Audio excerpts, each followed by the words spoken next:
Hi guys, welcome to the Pakistani family entertainment. तो कैसे हैं आप? मेरा नाम है और मेरा फरहान। नाम है वजह। तो यार आज का वीडियो बहुत ही ज़्यादा मस्त होने वाला है। आज हम रिएक्ट करने वाले हैं भारत के मतलब के सनातन धर्म के 10 सबसे शक्तिशाली हथियारों के बारे में भाई साहब। भाई कौन कौन से हैं से अब 10? ये तो वॉच करेंगे तभी हैं? पता लगेगा सनातन धर्म के 10 आज हाँ तक के सबसे कौन से बड़े हथियार हाँ हैं। यार, देखते हैं वैसे कौन कौन से हैं। वॉच क्यों? करेंगे तभी पता लगेगा। तो कौन ऑन करते हैं स्टार्ट। हमारे महान काव्यों को अगर हम पढ़ें तो उनमें ऐसे कितने ही अवसर आते हैं जब योद्धाओं, देवों, यक्षों, राक्षसों आदि द्वारा युद्ध में कई शक्तिशाली अस्त्रों और शस्त्रों का उपयोग किया गया। ये वो इनमें महाभारत कितने और ही रामायण के दिव्यास्त्र जो हैं। ऐसे थे जिसका उपयोग उस समय नहीं किया गया होता तो इतिहास कुछ अलग सा होता। कुछ मजबूरी में और कुछ तो बस उन्माद मचाने के लिए चला दिए गए। आइए जानते हैं हमारे सनातन इतिहास में वर्णित सबसे शक्तिशाली अस्त्रों और शस्त्रों के बारे में। आप सबको हमारा नमस्कार।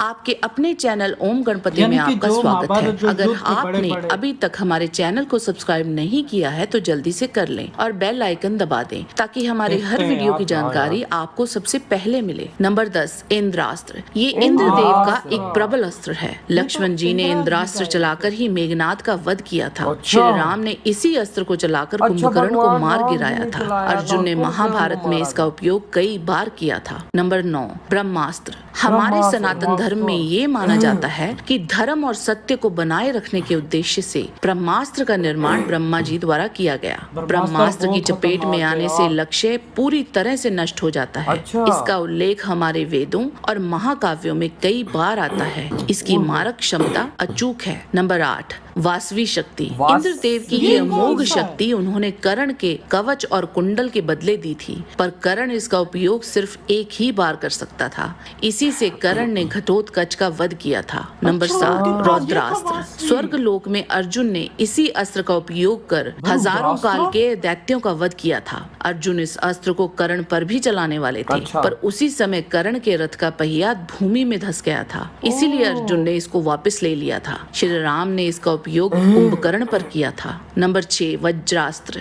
देवराज इंद्र का वज्र एक दुर्जय और अत्यधिक शक्तिशाली शस्त्र है। एक बार चलाने पर इससे इतनी ऊर्जा निकलती है जो लाखों प्राणियों को क्षण भर में भस्म कर सकती है। इंद्र ने इसका इस्तेमाल कर वल और वृत्र जैसे अति बलशाली राक्षसों का वध किया था। बाल हनुमान को भी इसका उपयोग कर अचेत कर दिया था। रामायण में ये अस्त्र श्री राम और लक्ष्मण जी के पास था और महाभारत में अर्जुन ने इस अस्त्र को अपने पिता से ग्रहण किया था। वज्रास्त्र को चलाकर ही अर्जुन ने लाखों निवात कवच असुरों का वध किया था। नंबर 5 वैष्णवास्त्र। यह अस्त्र अपने लक्ष्य को पूरी तरह से नष्ट करने में सक्षम है, चाहे वे लक्ष्य किसी भी प्रवृत्ति का हो। इस अस्त्र को स्वयं भगवान विष्णु जी से ही ग्रहण किया जा सकता है। श्री राम को इस अस्त्र का ज्ञान था और महाभारत में भगदत्त ने इसका उपयोग अर्जुन पर किया था, जिसको श्री कृष्ण ने अपने ऊपर ले लिया था और वह एक माला में बदल गया, क्योंकि श्री कृष्ण भगवान विष्णु जी के ही पूर्ण अवतार थे। नंबर 4 ब्रह्मशीर। यह ब्रह्मा जी का सबसे शक्तिशाली अस्त्र है। इसे ब्रह्मास्त्र से भी 4 गुना अधिक शक्तिशाली माना जाता है। रामायण काल में इसका ज्ञान श्री राम और लक्ष्मण जी दोनों को था,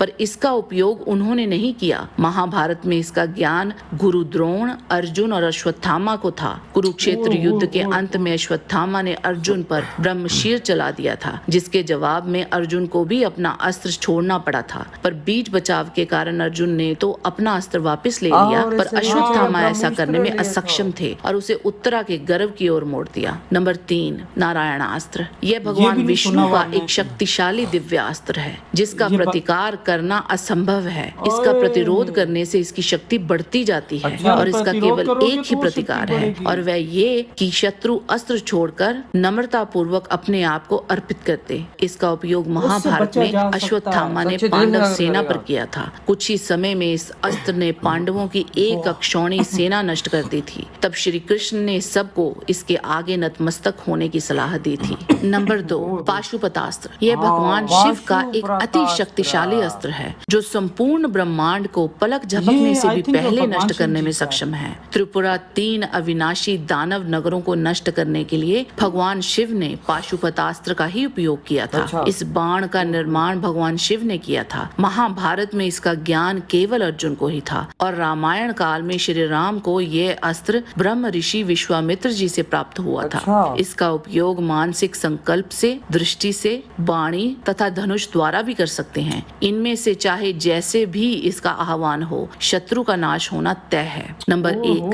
पहले स्थान पर भगवान शिव का त्रिशूल और विष्णु जी का सुदर्शन चक्र आते हैं। भगवान शिव का त्रिशूल समस्त अस्त्र शस्त्रों से अधिक शक्तिशाली है। इसका प्रमाण हमें महाभारत के अनुशासन पर्व में मिलता है। त्रिशूल के 3 मुख रचनात्मक ऊर्जाओं के 3 रूपों ईड़ा, पिंगला और सूक्ष्मना का प्रतिनिधित्व करते हैं। शंकर जी द्वारा छोड़े जाने पर वह इस पृथ्वी को विदीर्ण कर सकता है, महासागरों को सुखा सकता है अथवा समस्त संसार का संहार कर सकता है। धूम रहित आग की ज्वालाओं सहित वह काला त्रिशूल प्रलय काल के सूर्य के समान उदित हुआ था और हाथ में सर्प लिए अवर्णीय शक्तिशाली पाशधारी यमराज के समान जान पड़ता है। और वहीं सुदर्शन चक्र अजेयता, गति और मन को इंगित करता है। सुदर्शन चक्र अच्छाई की बहाली को भी दर्शाता है। भगवान विष्णु का ये चक्र शिव जी के त्रिशूल की ही तरह अति शक्तिशाली है। एक बार इस चक्र को छोड़े जाने पर इसको काट पाना असंभव है। विष्णु जी के अवतार श्री राम और श्री कृष्ण जी ने इसको धारण किया था, लेकिन इसका उपयोग इन दोनों में सिर्फ श्री कृष्ण ने ही किया था। श्री कृष्ण ने सुदर्शन चक्र से ही शिशुपाल का वध किया था। महाभारत के अनुसार भगवान शिव ने ही यह चक्र विष्णु जी को प्रदान किया था। हम इस सूची को 10 तक ही सीमित रखना चाहते थे, इसीलिए और अस्त्रों का वर्णन संभव नहीं था। इनके अतिरिक्त कई और प्रबल अस्त्रों का माननीय उल्लेख है, जैसे कि कर्ण का भार्गवास्त्र, जिससे उसने बड़ी संख्या में पांडव सैनिकों को क्षति पहुंचाई थी। नागपाश, जिसके उपयोग से मेघनाद ने श्री राम और लक्ष्मण जी को बांध दिया था। इससे मुक्ति के लिए गरुड़देव को बुलाना पड़ा था। भगवान कार्तिकेय जी का शक्तिशाली अस्त्र वेल, ये माँ दुर्गा ने कार्तिकेय जी को दिया था। इसी से उन्होंने तारकासुर और उसके साथ आए लाखों दैत्यों का वध किया था।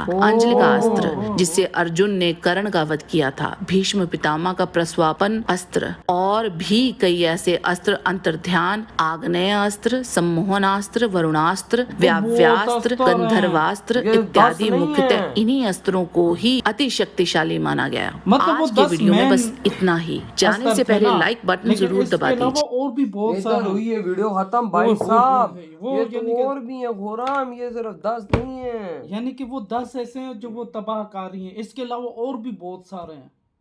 अंदाजा लगा वो जहाज मतलब के भाई साहब इतने हैवी अस्त्र जो भाई साहब अर्जुन जी ने यूज किए, जो भगवान राम जी ने यूज किए। हाँ, भगवान कृष्ण जी ने यूज किए, कर्ण ने यूज किए और भाई साहब हम तो ब्रह्मास्त्र ने यूज किया। हम तो समझे थे कि ब्रह्मास्त्र खतरनाक है। उसके बाद जो ब्रह्मशिरा था ना, वो कह रहे हैं कि ब्रह्मास्त्र से भी ज्यादा खतरनाक 4 गुना। और वो भाई साहब अश्वत्थामा ने फायर किया था। हाँ, और उसके बदले में फिर अर्जुन जी ने भी फायर किया, लेकिन ब्रह्मशिरा फायर करने के बाद अश्वत्थामा को पता ही नहीं था कि ये वापस कैसे लेना है। हाँ, फिर वो आइडिया नहीं था। बिल्कुल वो फिर माता जी के घर की तरफ उसने कर दिया था, याद तुझे? हाँ, और वो जो कर्ण ने घटोत्कच की तरफ छोड़ा था वो था वासवी।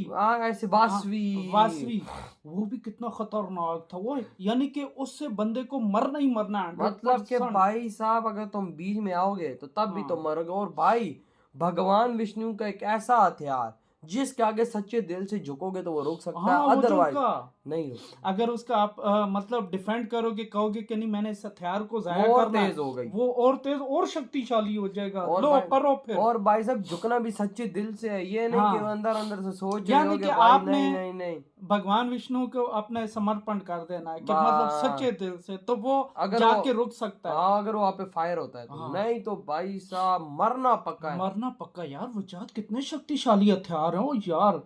हम तो चलो अगर आज के टाइम पे ये हथियार होते तो यकीन मान के भाई साहब तबाहकारियां थी भाई। और भगवान शिव जी के आज त्रिशूल से इन्होंने जो सही बताया कि पूरी दुनिया खत्म हो सकती है, हर चीज, चिरंद परिंद दरख्त, सब चीजें खत्म हो सकती हैं। अंदाजा लगा ले भगवान शिव जी फिर कितने शक्तिशाली हैं। वो तो भाई, और भगवान विष्णु जी भी। वही ना। तो आपके क्या थॉट है इस वीडियो के बारे में? वीडियो तुम करते तो